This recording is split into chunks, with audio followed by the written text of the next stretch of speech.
Assalamualaikum warahmatullahi wabarakatuh. Bagaimana kabar teman-teman semuanya? Pastinya sehat kan? Kali ini saya akan menjelaskan seputar relasi antara demografi dan politik. Demografi dan politik, saya akan memulai dengan pembahasan seputar demografi. Apa itu demografi? Seperti yang kita ketahui semuanya bahwa demografi itu adalah ilmu yang mempelajari seputar dinamika kependudukan. Setelah itu, demografi juga mempelajari tingkat atau laju pertumbuhan penduduk dan variabel-variabel yang mempengaruhinya. Webster Library mengartikan demografi sebagai the study of human population, especially reference of density and size, distribution, and critical statistic. Dalam artian ini, bahwa dinyatakan demografi itu adalah sebuah ilmu yang mempelajari populasi manusia, terkhusus pada ukuran dan kepadatan, setelah itu persebarannya, dan statistik vital.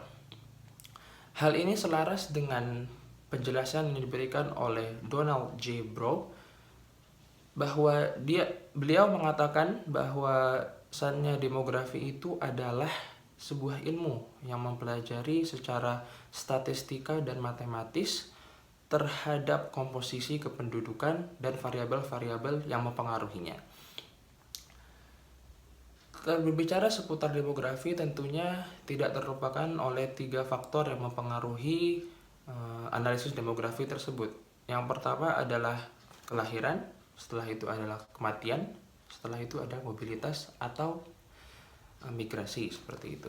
Kelahiran sendiri memiliki 2 cabang lagi, yaitu fertilitas, yang diartikan sebagai tingkat kesuburan suatu penduduk dalam suatu wilayah tertentu yang mempengaruhi tingkat kelahiran atau fertilitas.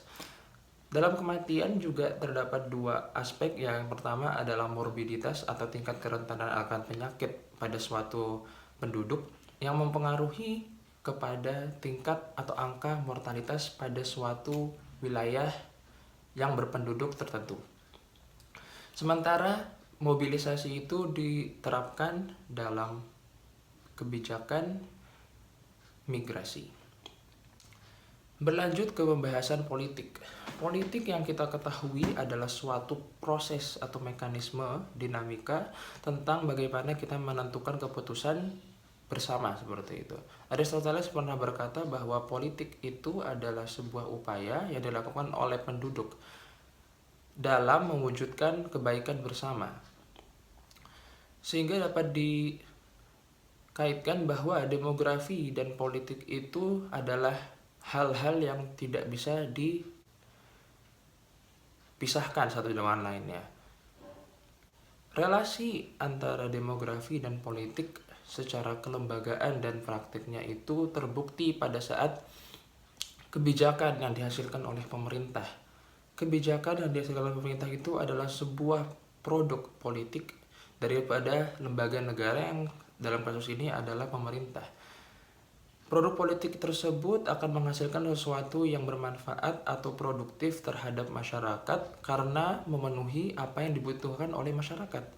Sehingga analisis demografi sebagai bentuk preventif dan solutif terhadap masalah-masalah masyarakat itu bisa menjadi rujukan dalam pembuatan kebijakan pemerintah terhadap masyarakatnya, seperti itu.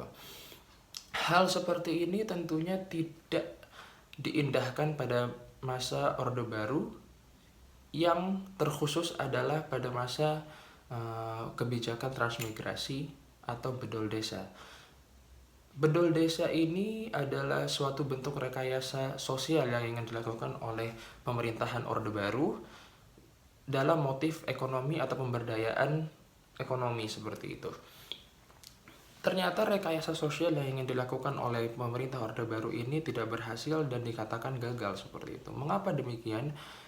Hal ini terjadi karena analisis yang dilakukan adalah analisis demografi numerikal dan menghasilkan suatu paradigma bahwa manusia itu adalah angka-angka yang terdapat dalam kertas, sehingga menjadikan aspek-aspek atau konten-konten sosial pada diri manusia itu terlupakan. Padahal di dalam diri manusia itu tidak terpisahkan oleh konten sosial dan budayanya, seperti itu.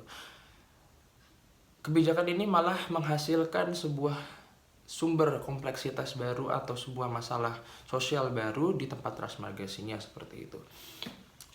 Tetapi pemerintahan Indonesia juga pernah melakukan kebijakan berhasil atau sukses seputar demografi. Yang pertama adalah yaitu KB atau keluarga berencana.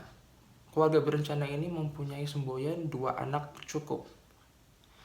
Dengan begitu, keluarga-keluarga di Indonesia ini memiliki pemahaman terhadap apa yang dibutuhkan dan apa yang ingin dicapai, seperti itu, dengan doktrin pemerintah yang sangat kuat pada saat itu, melekat sampai sekarang pada manusia-manusia Indonesia, seperti itu. KB ini atau keluarga berencana ini dengan 2 anaknya dibuat oleh BKKBN dengan tujuan untuk mencegah overpopulation atau populasi yang membeludak dan menjaga tingkat kelajuan terhadap peningkatan penduduk di Indonesia.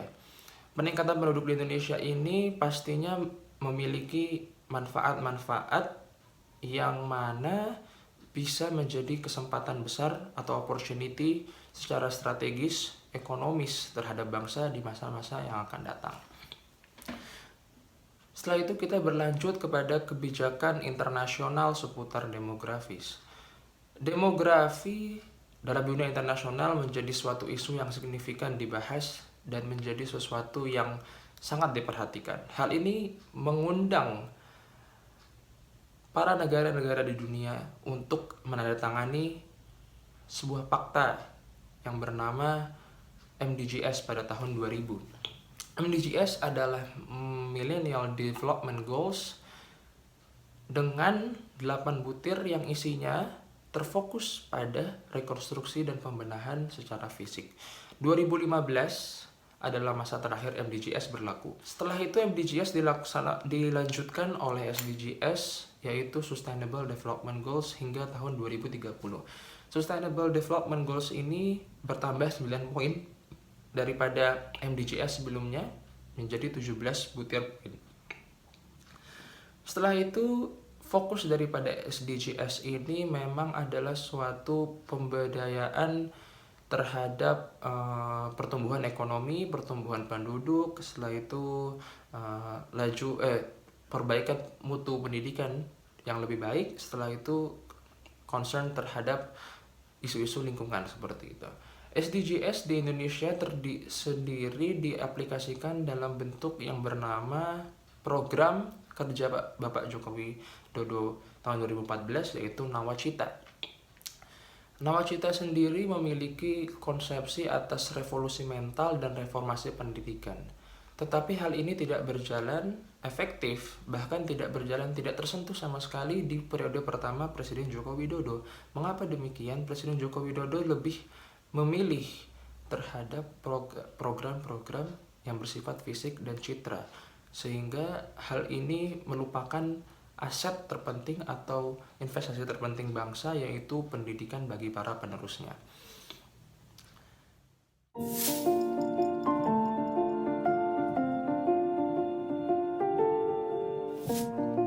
Sekian pembahasan seputar relasi antara demografi dan politik. Semoga bermanfaat bagi diri kita sendiri dan bagi bangsa dan negara yang kita cintai ini. Wassalamualaikum warahmatullahi wabarakatuh.